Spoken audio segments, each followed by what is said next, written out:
আপনারা দেখছেন WB24 news, দিনে রাতে জনতার স্বার্থে। মুম্বাইয়ের মহিলা পুলিশ কন্ট্রোল রুমের ফোন নম্বরে অশ্লীল ছবি ও ভিডিও পাঠানোর অভিযোগে খয়রাশোলের এলাকা থেকে ধৃত এক যুবক। মোবাইল ফোন এখন সবার ক্ষেত্রে এক প্রকার খুবই জরুরি হয়ে উঠেছে, তবে আধুনিকতার ছোঁয়ায় অ্যান্ড্রয়েড ফোনের ব্যবহার সর্বাধিক হারে বেড়েছে।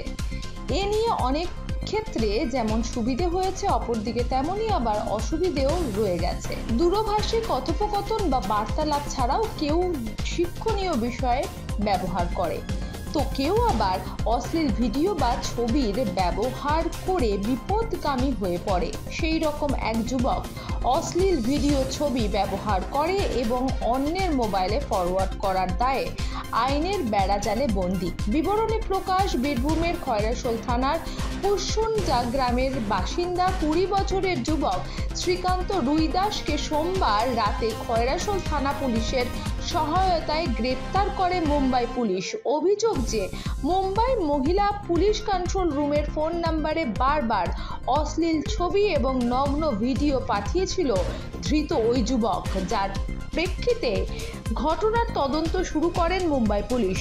ওই যুবকের মোবাইলের লোকেশন ট্রেস করে তার বাড়ি থেকে খয়রাশোল থানা পুলিশের সহযোগিতায় তাকে গ্রেপ্তার করে মুম্বাই পুলিশ।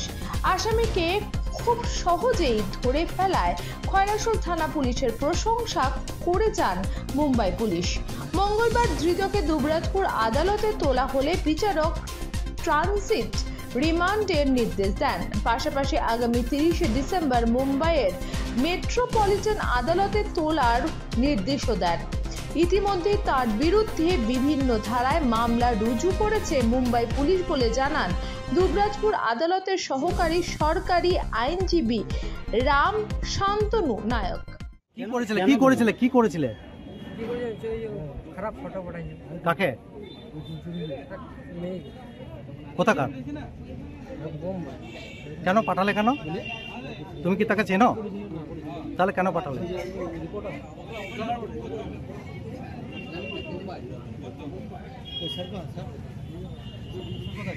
তোমার নাম কি?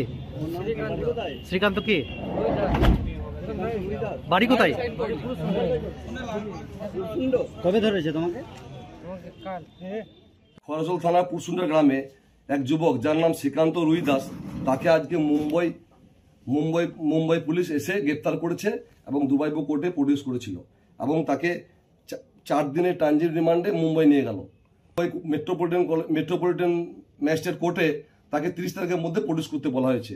তার বিরুদ্ধে অভিযোগ, তিনি মুম্বাই ট্রাফিক পুলিশের এক মহিলা কনস্টেবলের নাম্বারে তিনি পর্নোগ্রাফি ছবি পাঠিয়েছিলেন এবং সেই জন্য তার এগেনস্টে 509, 467, 468, 471 and 34 IPC এবং 67A to D of ITI এক ধারা মতো মামলা রুজু হয়েছে।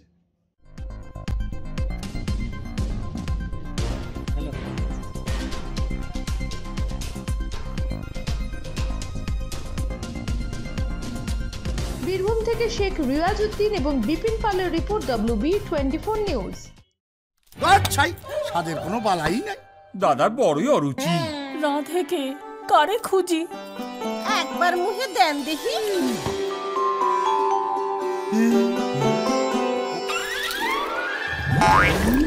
খাসা খাসা, এই যে দারুণ স্বাদ, ঠিক যেন মায়ের আশীর্বাদ।